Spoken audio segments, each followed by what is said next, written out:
All right. Work. Go away. So let's see, guys. This is let's see, page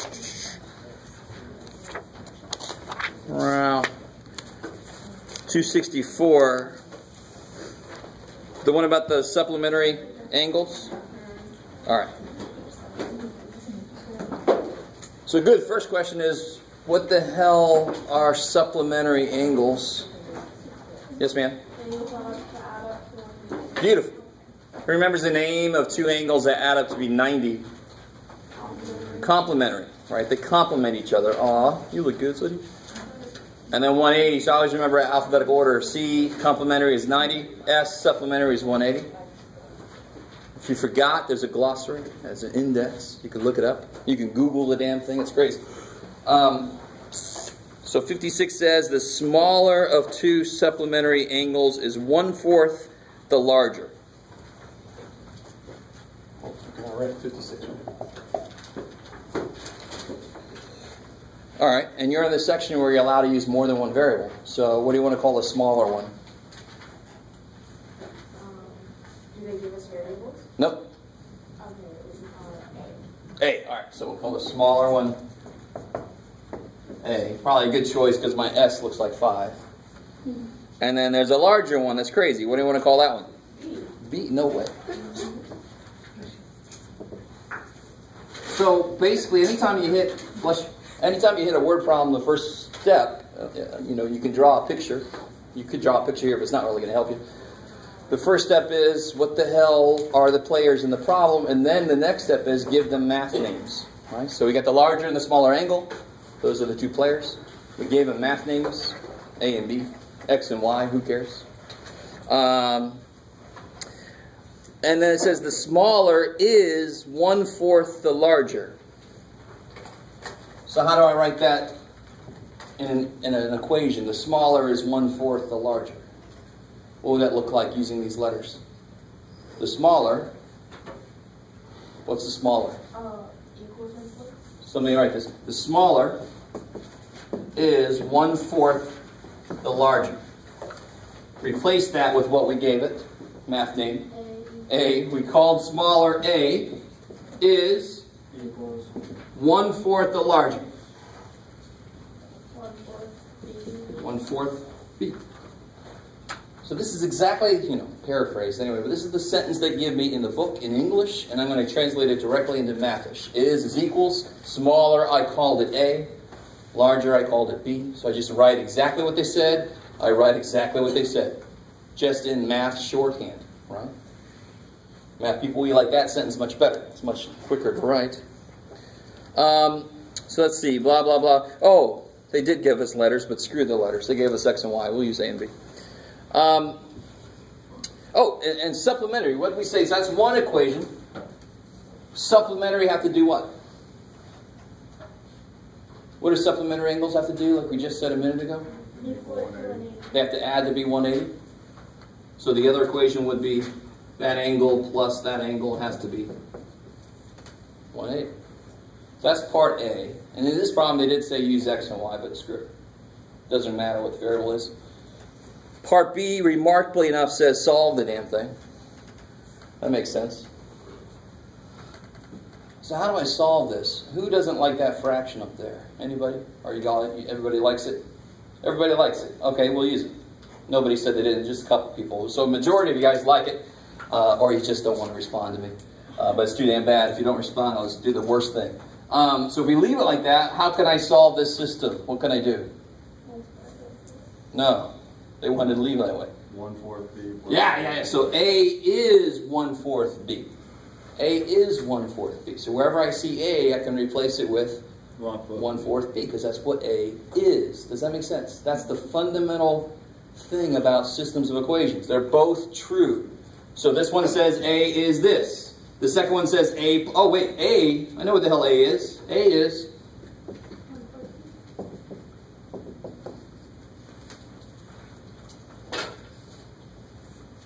And now you can kill the fraction in that if you want to. How do I kill that fraction if I want to? What do I do to kill that fraction? Divide. No, it's already divided by. No, multiply. Multiply by By 4. That would kill that fraction, right? So if I multiply each piece by 4, I'll get something better. Bless you. B plus 4b equals 720. Yes. And then that one you can solve for b, right? Is that cool? Yeah, so solve for b, plug it back in here. 1/4 of what you get, that's the other guy. Make sure you put units on your answers. Yes? So solving for b there on the bottom, would you subtract b from each side? Or Never. no? Because what's the point of solving for b? Getting b by itself. Yeah. If I subtract b from both sides, now I've got b on both sides. It doesn't. So what do I want to do with these? Divide. 5b. No, b and 4b is 5b. Oh, yeah. So once you got an equation set up, I think some of you guys expect it to be different because you're like further along in the book. But math doesn't give a shit where an equation came from. I always solve them the exact same way. Right? They might have worse stuff in them, but I'm always trying to get a letter by itself. So then you divide by 5 and you get something. Okay. Yes? Which one? 20 and 30. A twofer. So this one says use the method of substitution. Oh, let's see. Over here. Shit. So 20, this is 4.2.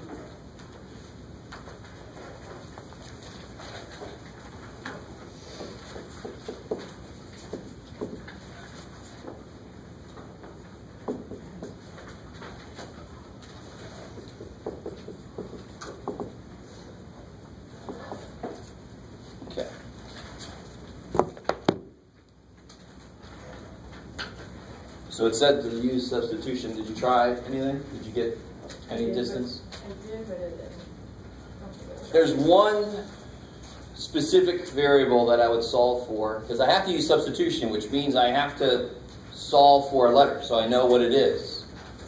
Which letter would you solve for? X. In which equation? The second one, because it's already almost by itself. Right? If I solve for this, I'm gonna create fractions, which if somebody forced me to, I'll do it, and I won't make any mistakes, because we know how to deal with fractions. But even me, I'm pretty good at math. I'm not going to bring fractions in if I don't need to. How do I solve this one for x? Drag 7y. So x is negative 7y minus 63. So now that I know what x is, that is a piece of information that I can use. So I've always got, for a system of equations, I've got two pieces of information, which is good, because I have two things I don't know. I use one piece of information together with the other piece of information to figure out something. So in this case, I can rewrite 1 as 4 times x, but what's x? Negative 7y minus 63. 4 times x is this, so I replace that there, minus 3y equals negative 4. So I rewrote this equation, I rewrote it here. But I replaced x with what the hell it is. Do you see that? There's nothing magic there. There's nothing difficult there. It's actually a very straightforward idea. I know that x is this. So wherever I see x, I can write that instead. And why is that a better way to write it? Because now I only have y. I can solve for y. So nothing, you still do this the same way as always. Negative 28y. 332. 252. Get your y's together, add 252. This is I just like there was it was funky, so I was like, oh, I don't know. Let's see. So you get negative 31y, put my y's together. If I add 252, I get you can do it, Jeff, 248. And hopefully 31 goes into 248. Looks like it does. So that does go in evenly. And once you get y, you can go back and figure out what x is. Just plug y back in. All right, how are we doing there? Does that make sense?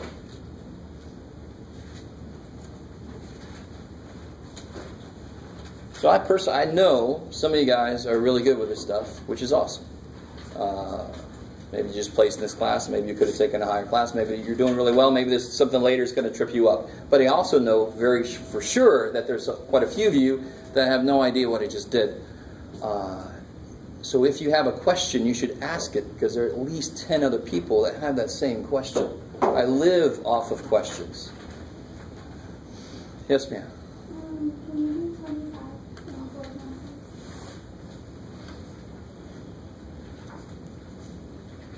25? 25. So that one, now 25 is a good example of a problem where I cannot escape fractions. 4-2, right?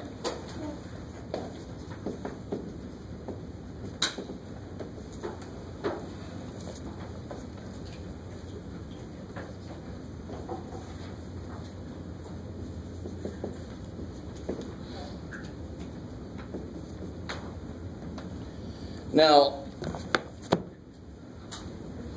they just want to make sure that you're still, it's a really good idea to keep infusing problems with fractions, because fractions are people's downfall. We don't do it because then we know you'll fail. We'll do it so you keep getting practice at it so you get better. Why do I say all that shit? Because if I said solve this, I would hope to God that nobody would use substitution. I would hope you'd use what? Elimination. Now, with that said, they tell you in the instructions, you must use substitution. And so you're going to get fractions. And why do I know that? Is there any variable I can solve for that won't end up with fractions? Because they all have a coefficient, right? Do you guys see that? And why am I going to solve for a letter? So I've got to use substitution. To use substitution, I have to have something that tells me what one of the letters is. So then I have to solve for one of the letters. So it's totally up to you. It doesn't really matter which letter you solve for. It's going to be equally gross looking. So which letter do you want to solve for? X. In which equation? Second. Second one. I like it, because then that'll become positive. So if I take the second equation, add 3y, and then do what? Divide by 2. So x equals 3/2 y, no John, 3/2 y minus 7/2. That's what x is. That's what the second thing tells me. So now where do I want to put that? Some of you guys are like, I'll tell you where you put it, Jeff. Don't go there. So yeah, this is coming from the second equation, so I have to put this into the first. I've got to use both. If I plug this back into itself, I'm going to get like 7 equals 7. You're going to think there's all the numbers, but you're just doing circular logic. I equals me. Ooh, neat. You have to use both pieces of information. No. You're good? So now if I take number 1, 3 times x, but x is this mess. 3 times x plus 2y equals 9. So I just rewrote 3x plus 2y equals 9. 3x plus 2y equals 9. I just rewrote it. But now I know a little bit more about x. And then how do you solve that? Now I can solve that because there's only one variable in it. I can actually get y by itself. What do? Distribute. Kick ass. So get 9 over 2y minus 1 over 2 plus 2y equals 9. So right now, if you wanted to, how could you make that look a little prettier? Multiply everything by 2. Kick ass. So that's the nice thing about equations and fractions. If you don't want them, you can kill them. As long as you do it legally. Multiply everything by the denominator, they'll disappear. Is that enough for whoever asked that question? Is that enough to get you going? Okay. That one is just unfortunate that they're asking us to do substitution. We normally wouldn't, but they told us we had to, so okay, we'll do it. Yes, sir. 4 times 2.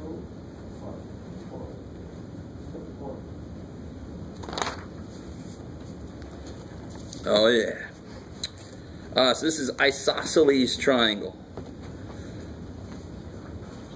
What do we know about isosceles triangles? Anybody? It's one of the triangles. All the angles are the same. No, that's equilateral. Isosceles is where two of the legs are the same. So those two angles are the same. They have to open the same amount if they're going to be the same length. All right, so I don't know if you guys remember. Do you have to remember all that? No, they actually tell you in the problem.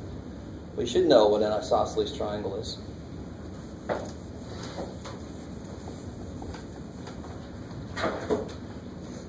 So 54 says, so this is a decent one to draw a picture, I think. There's isosceles. So these two are equal. These sides are equal also. But this is all about the angles. Who cares about the sides? They tell me the measures of the two smaller angles in a triangle are equal. And their sum equals the larger angle. So my picture's a little off as far as... But let me say this again. The measures of the two equal angles, of the two smaller angles, are equal. So what are you going to call them?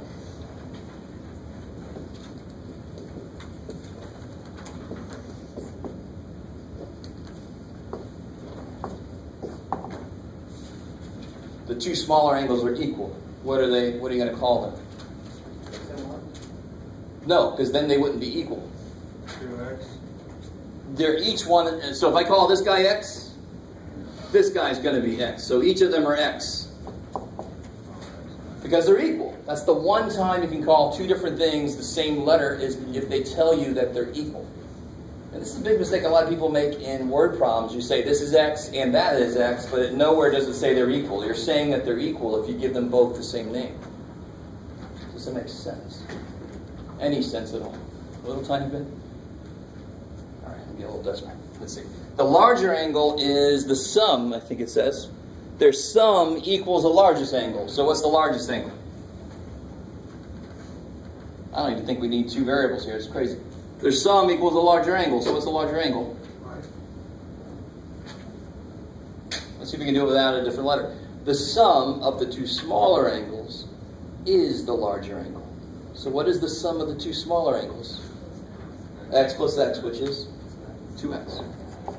The sum of these is that. So I don't think we need two separate variables. If you use two separate variables, you're fine.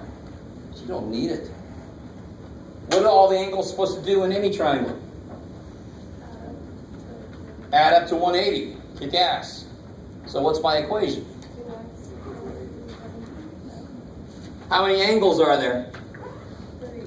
3. So you better have 3. So you have this one plus this one plus this one makes 180. Now you come in strong on the chorus. I like it. 180. And now you can solve that equation because it's just got x in it. So I disagree. They wanted you to use multiple variables. We didn't need that. The sum of the two smaller is the larger. I don't need to call it y. I can just call it freaking 2x directly. Just be done with it. If you use two variables, you're fine, as long as you actually got it set up correctly.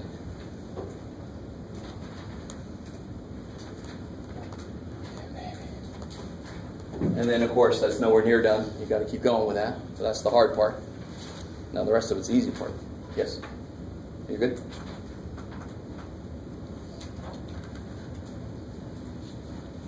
Anything else from anything? It's wide open. Yes? On the practice test 5C. Oh, yeah. All right.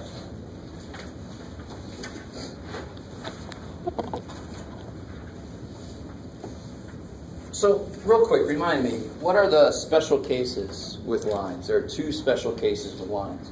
What are they? Good. Okay. Undefined slope, which, can you draw in the air what that line would look like? No, that would be, this would be, what kind of slope? Zero slope. Zero slope. So not undefined, not no slope. This has a slope of 0. Poor number 0. I know it screws us over, but it's still a number. So this is slope 0. This would be Vertical, yeah. undefined. Undefined. Or infinite. Right, whichever way. That makes sense. Infinite. Holy shit. Right. And this is 0 slope. Yes, ma'am. And what would parallel lines mean?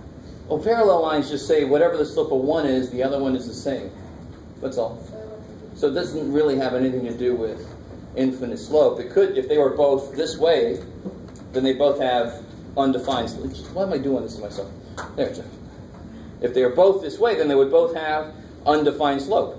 If they're both this way, they would both have zero slope if they're parallel. You with me? What's something that's perpendicular to this? What's the slope of something perpendicular to this? Vertical, which is undefined. Undefined. I like it. Maybe.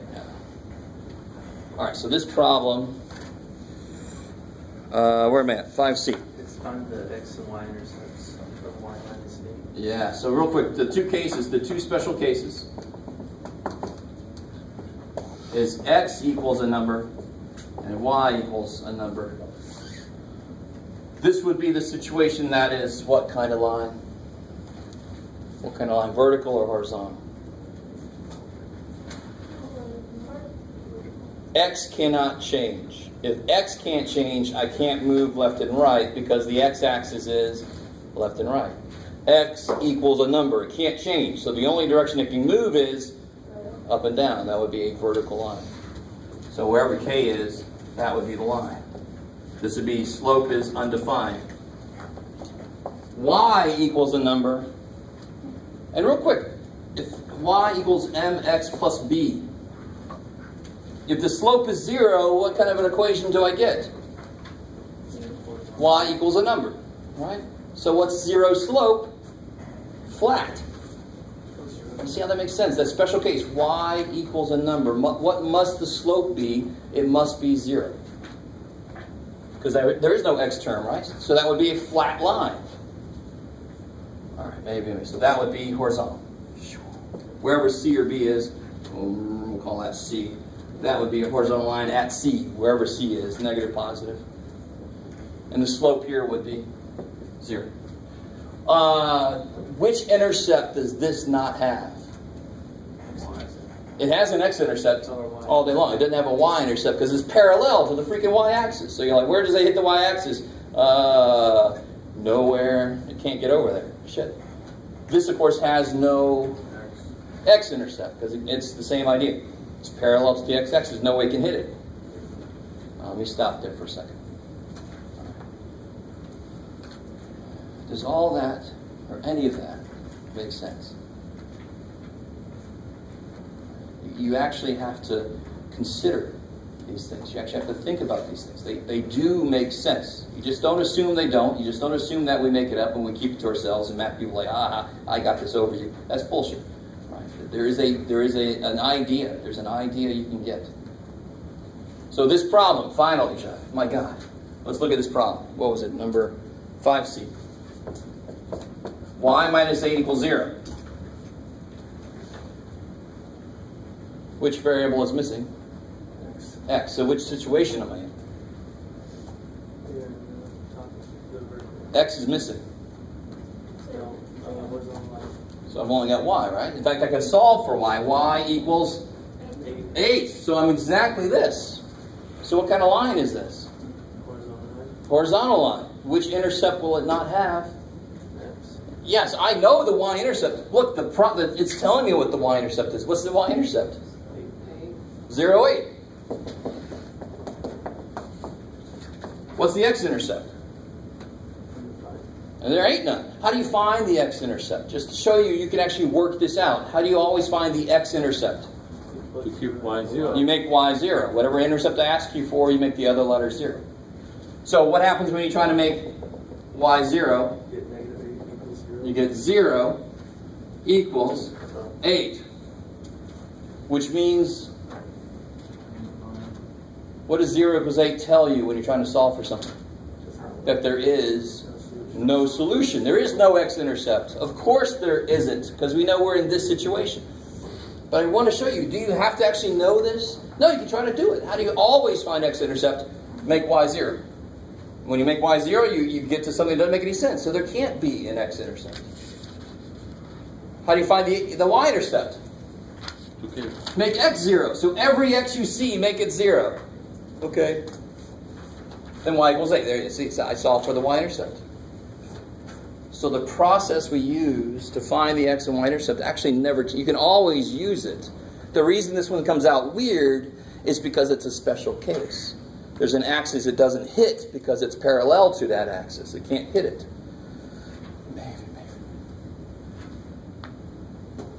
All right. So anything else from anywhere? Yes?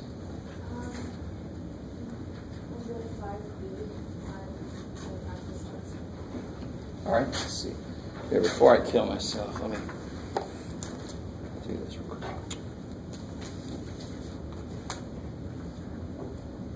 That'll be just my luck. Go ahead. All right, so 5b is the same idea, except it's a more traditional problem.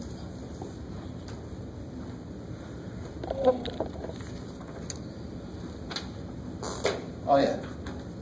So the nice thing with me asking you just to find the intercepts, I don't ask you to graph it, right? Is they can be as ugly as they want to be, because once you find them, you're done. So who cares how ugly they become? How do I always find the y-intercept, for example? Yeah. Set x equal to 0. So if you do that, set x equal to 0, you get 2 times 0 plus 11y equals 6. What is 2 times 0? 0. Somebody always has a 2 left alive. I don't know. That's a really strong 2. I don't know what that means. Right. Screw you, 0. No, so you're dead. So 11y equals 6. So then what's y? 6 over 11. So what's the y-intercept? Yeah.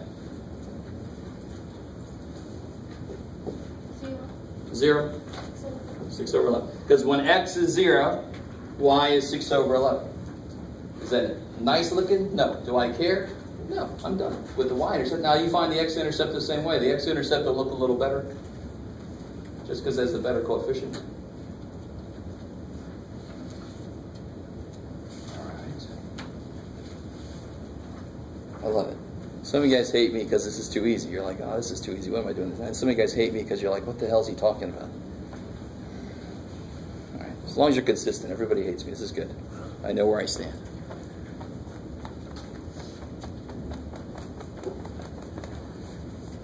Yes, ma'am.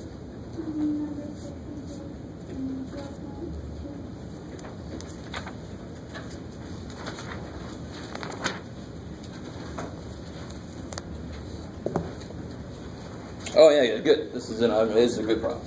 This is a problem that if nobody asks me about it, I'm worried that nobody's doing the homework. 66 and 4-2, right?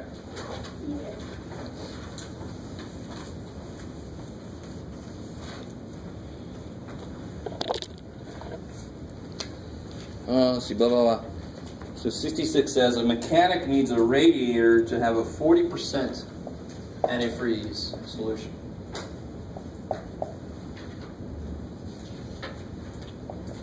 So I'm not saying anything mean about anybody, but if I was in this class, I might go, screw that problem, I already don't like it. But let's keep going, let's try it. So a mechanic needs a radiator to have 40% solution.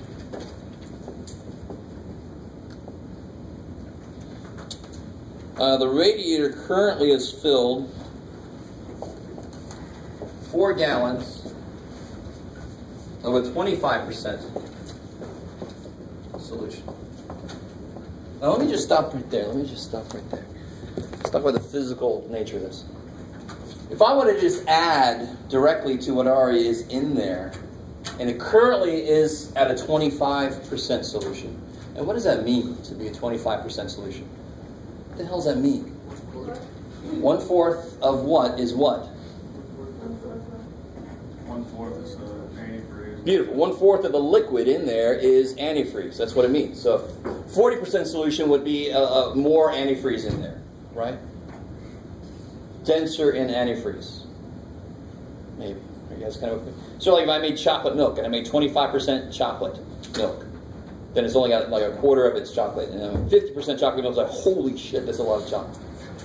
Right? 100% is just where you just suck it right from the bottom on the thing. Oh yeah. Put it in ice cream. So here it says, so in order to make what's in there a higher percentage, what kind of stuff do I want to add to it? More antifreeze. Yeah, pure antifreeze maybe? right? Something that's higher than 40% to bring this up. I'm trying to increase this. Instead of the other way around would be if it's too rich, I'm trying to pour in water to to dilute it a little bit. This is the opposite of that. I want to bring it up a little bit. So if I pour pure antifreeze in there, I'm going to bring up the percentage. More and more of it's going to be antifreeze. So let's see what they tell me to use. Oh, we're doing it the other way. I got you. So how much should be drained? So what we're doing is a little bit of both. If he will replace it with pure antifreeze. What does pure antifreeze mean? In the context of this problem, it's got Diluted. pure antifreeze, so it's not diluted, so it's what percentage antifreeze? 100%. It's pure antifreeze, right? If they would have said pure H2O, that would have been what percentage antifreeze? 0%. So you guys remember why I didn't say water. Ocean. Hopefully there's 0% antifreeze in the water that we drink. Hopefully. Alright, so this is definitely kind of a daunting problem. It's like I've got a lot of parts to it. So this is what we do. This is one way to approach this. And I can't remember now if the book actually shows you this or not. No, they're evil. So I'll show you something kind of nice.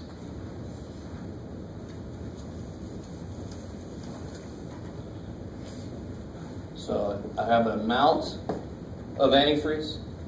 I have a percentage of antifreeze. And then I have, well, I'll just call it the solution. So for example, 4 gallons of antifreeze at 25%, which is 0.25. Is that cool? Let me put decimal.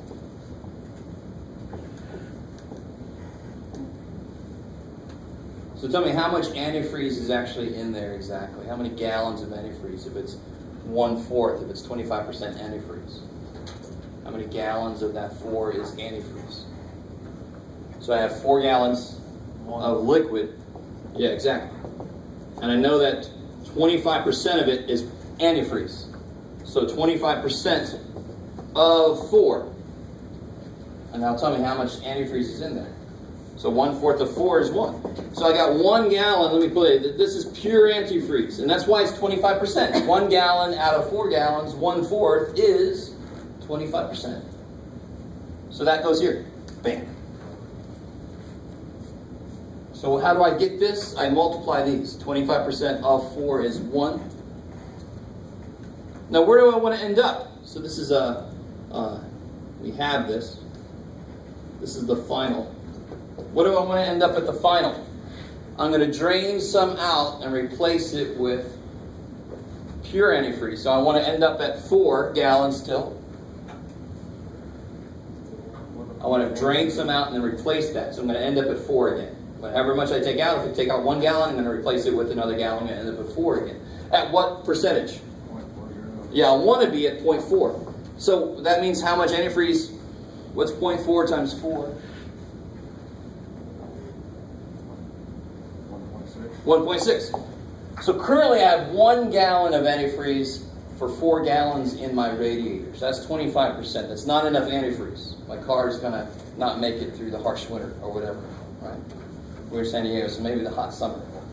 I need it to be at 40%, which means it has to have 1.6 gallons of antifreeze in there. That would be 40%.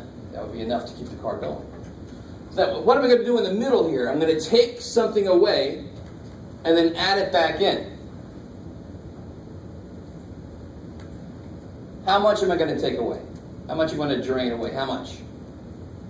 I love that question. You're like, how the hell would I know? Well, the minute you say that in algebra, how much? X. If you don't know, you call it X. I'm going to drain it out.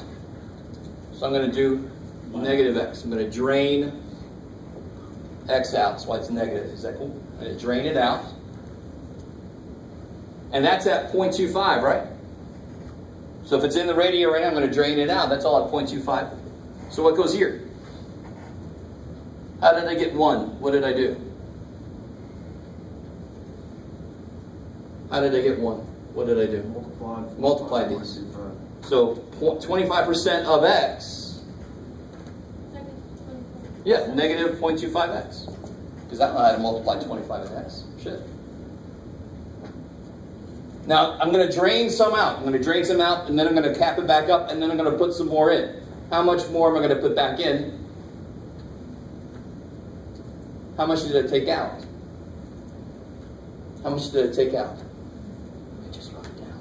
25, right? No, I just took out x. I just took out x gallons. Right? How much do I have to put back in so I'm back at 4 gallons? Good. It's not a big... If I take out 1 gallon, well, how many gallons would I have now? 3. 3. How much do I have to put back in so I'm back up to 4? 25. 1 gallon. 1 gallon. There it is. So however many I took out, I better put that much back in again. But what I put back in is at what percentage? 100%. As a decimal, what's 100%? 1. Now what's x times 1? Kick ass. So now watch how the equation, now I know, hoping maybe you guys saw some of this, sort of like that distance rate time chart that we made to organize the data. There's so much freaking data in this problem, which is one big reason why I expect this question. That it's good to have a way to organize it. So where did I start? What am I going to do? And where do I end up? So I'm going to start here. I'm going to take this away. I'm going to add this. And the result is going to be this. Right? So that's exactly where my equation comes from. I'm going to start here at 1. Subtract this. Add this. And I'm supposed to end up at 1.6. So does it make sense if I take some out that is at a lower percentage, add some back in that's at a higher percentage, in fact the highest it could be, the result should be a higher percentage. And the algebra is going to tell me exactly how much I've got to take out and replace. This kind of thing becomes very important when you're talking about saline solution for a patient. Depending on the patient's situation, you want to have a different percentage saline. Saline being salt water, right? Or basically salt water beings. So you want to make sure that that's correct, or else you're going to have something bad's going to happen to this poor person. Right? So that's where it becomes life and death. This is more you want your car to work, which hopefully won't kill you. And then how do you solve this? You just attack it. You just put your like terms together. This is where people freak out a little bit. What's 1x minus 0.25x? 0.75. Good. 0.75x. Whole dollar minus a quarter of a dollar is 3/4 of a dollar. 3/4. 75 cents.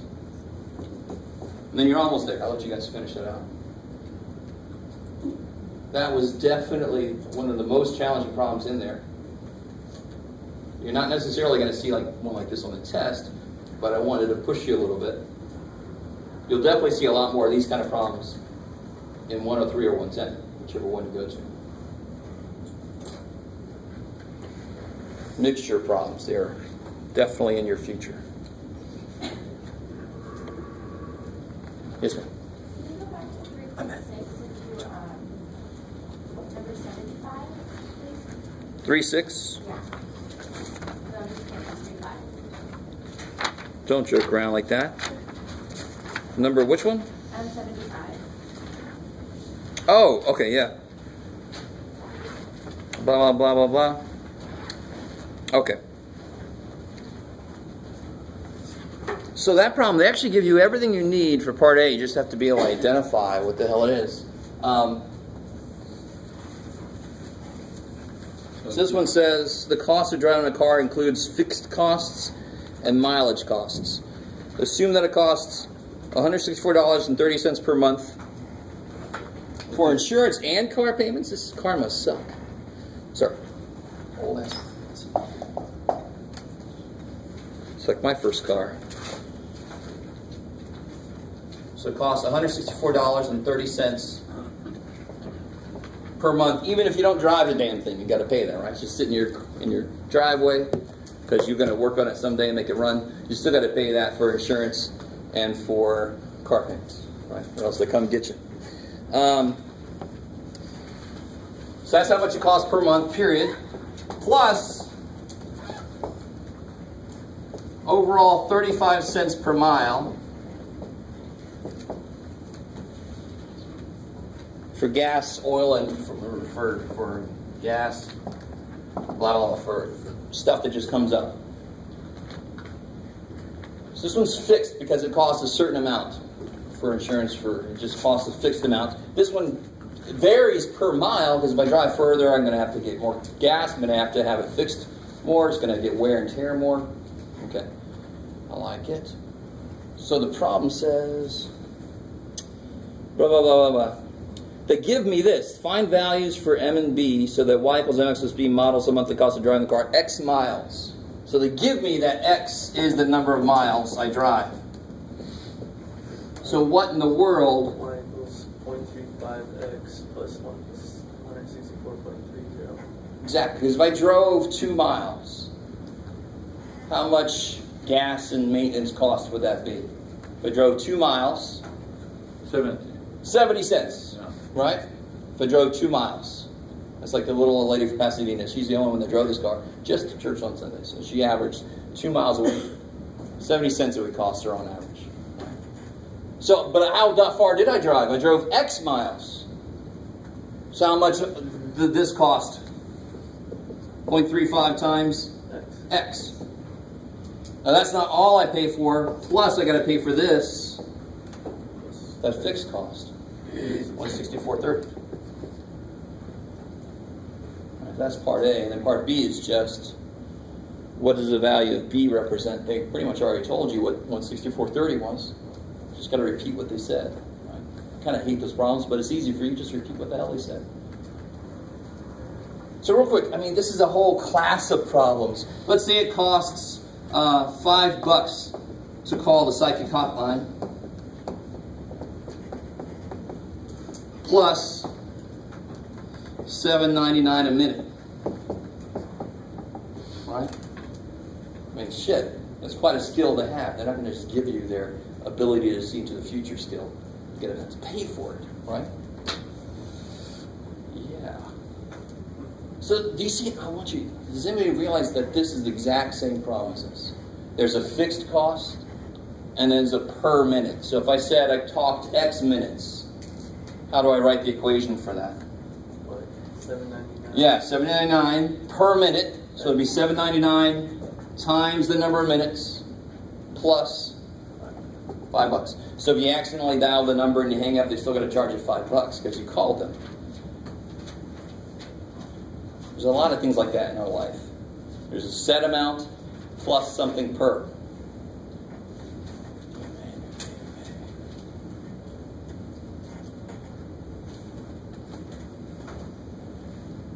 Yes, sir. Which one?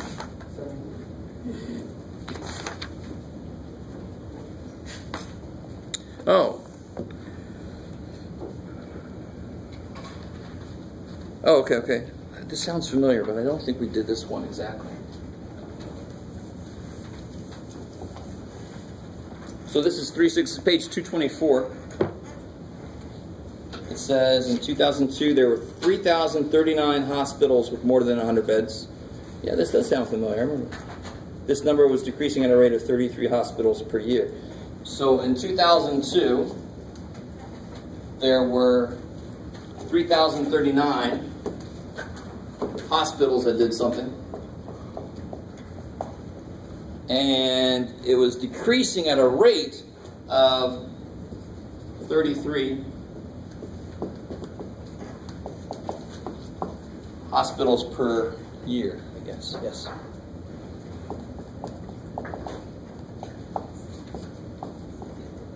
All right. This word tells you what that number is. So what's the rate of change of something represents in algebra? Slope. Slope is a rate of change. It's how quickly, if I graph position versus time, the slope is how fast I'm going. It's my velocity. We've seen problems like that. So this is beautiful. So the whole problem here is, the first thing they want me to do is determine an equation of a line. Shit. So I need the slope. I know the slope. What's the slope? 30 freaking 3, because they told me. The rate of change is the slope. Kick ass. What else do I need for the equation of a line? Y-intercept or a point. Right? So what point do I have? And just to remind you guys, they tell you blah, blah, blah. Year X. So X is the year. And Y, are they nice to you? Yes, well, Y is the number of hospitals. So X is the year. Y is the number of hospitals. So what is a point? Do they give me a point? 2002, comma. Yeah, they give me a year and a number of hospitals, right? So the point, so there's one thing, I need a slope, and the second thing I need is a point.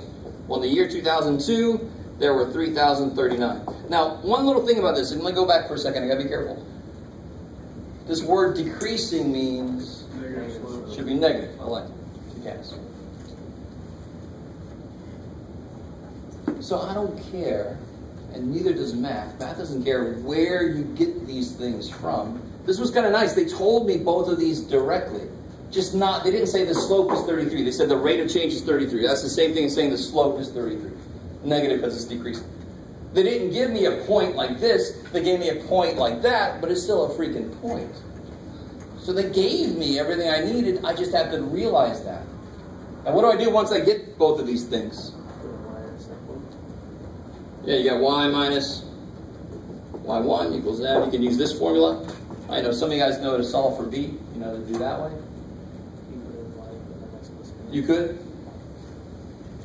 If you do it this way, you just plug the x there and the y there, right? The slope there.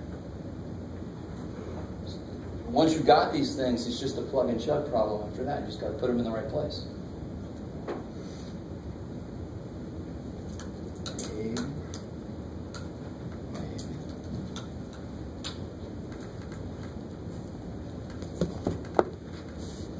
Some of you guys are scaring me. You look like you want to hurt me. So let me give you here's the answer key for this practice test. On the back are the answers to number 11. Number 11 references 4 problems out of the book. So those are on the back. Make sure you have it back.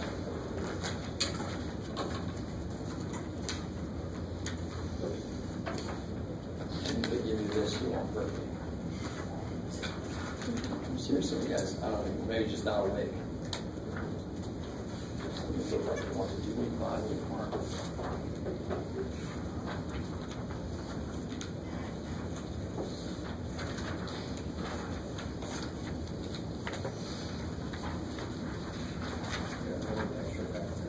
Oh yeah, give me 1 second. Or several seconds.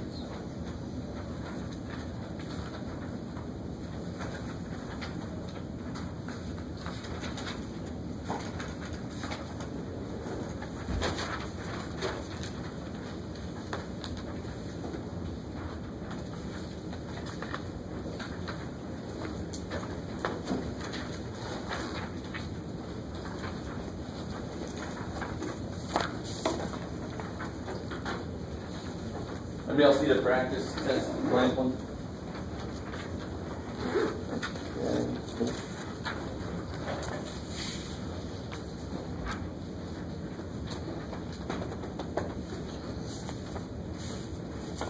So don't do this on the actual test. I just crammed it all in here, make it easier to copy. So hopefully you can read all that.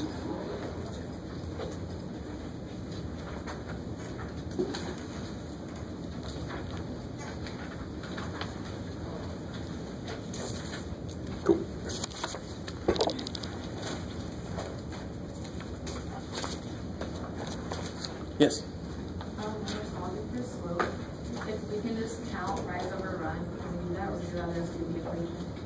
Which problem are you looking at specifically? For like number 1. Oh, okay. Definitely. That's why I put like 2 options there.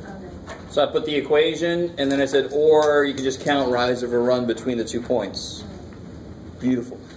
Either way you do it, you got to give me some idea of what the hell you're doing.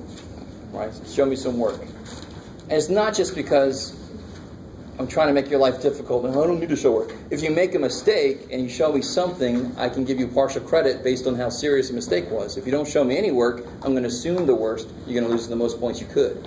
That's it. It's just because that's what I got to do.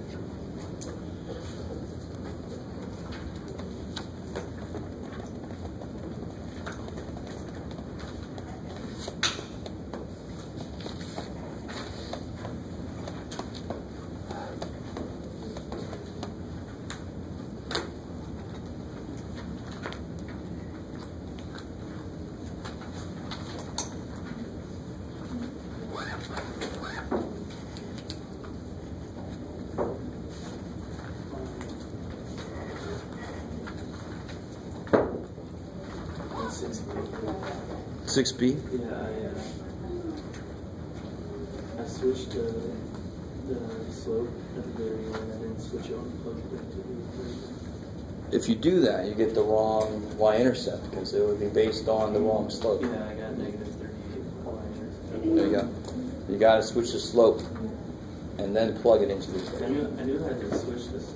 I knew I had to switch the slope, But see, the creation, the equation, if you create it with the wrong numbers in, it's going to spit out the wrong numbers. So you got to start it off with all the right stuff about that line, or else it's going to give you some other line. Cool.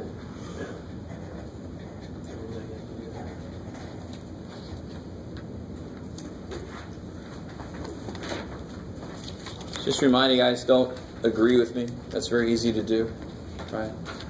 Oh yeah, I would have done that. If you don't try the practice test at all, don't even look at this. It's not going to help you. It's going to give you false confidence, maybe. The test is not going to be, do you agree with this? Is this the right way? Yes, Jeff, you did it. That's good.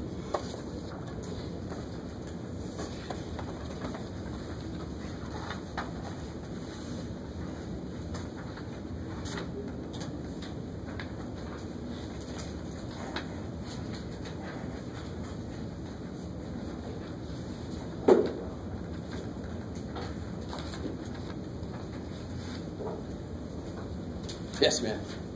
Can you show for graphing where they should have a similar solution to equality? There's two equations and then you're supposed to choose one part of the section. Oh, like number 9? I'm sorry, 10B? Oh, where I have 2 of them. Yeah. Yeah, I don't know why I didn't put one down there.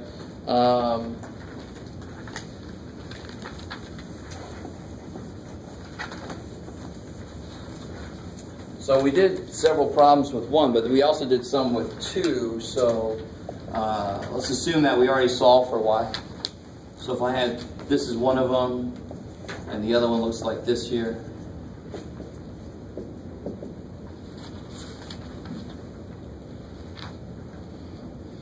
Right. So how do I graph that first dude? Good. Dotted line. What do I know about that first dude?